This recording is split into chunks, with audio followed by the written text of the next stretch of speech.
Well, I'll tell you what, YouTube, this was not the introductory video that I wanted to make about my boy Hans here.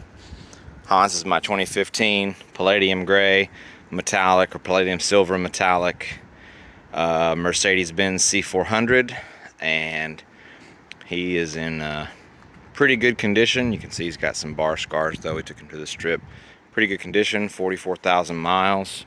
New edition. That's my old edition. That's my doggo. Doggo, say hi. Right. This is not the video I wanted to make.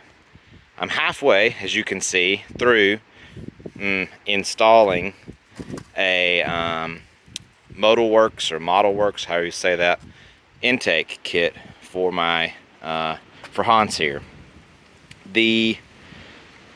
To say that the passenger side is installed is a little bit disingenuous. It's in there.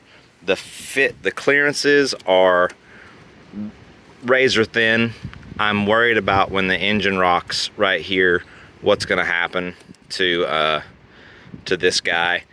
The hood blanket definitely hits on this, and you kind of have to shove the hood closed, and it's definitely contacting the wastegate under here. There's definitely contact to the actual hardware of the wastegate underneath. Yeah, I can feel it right there. It's touching. So none of those things are supposed to happen. I'm a little bit disbelieving that they ever test fit this on a C400. Maybe the underhood layout of a C43 is just different enough to make it work there, but I'm also very much not a big fan of this this intake, the turbo inlet setup. They have you, if you're getting interference, which I was hitting the turbo, they have you put an aluminum clamp in between the turbo inlet and the top of the or the mouth of the intake kit. And I really do doubt that this is making a good seal. There's a big gap right there. There's a big gap on the other side.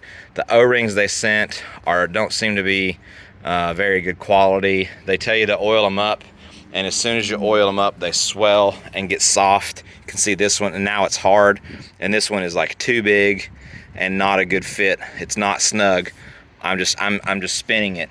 It's way too big on this gap here. I'm very dubious that it's going to make a good seal.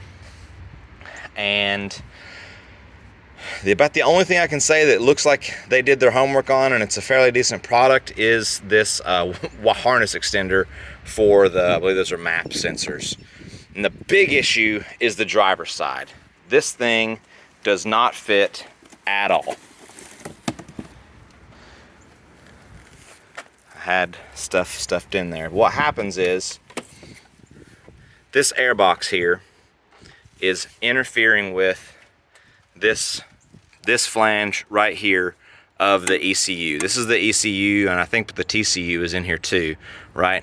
This air box is hitting this flange on the ECU. It was also interfering right here with the wire loom, the harness protector and wire loom right here. I actually chopped a bunch of that away to try to get more clearance, but you can see it sits right on there and it interferes. It sits super high on the old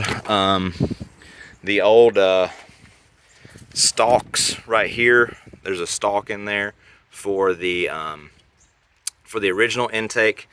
I guess you could maybe try to pull those out of there to see if it would make a little bit less interference. I don't know, that's not in their instructions. I didn't do that yet.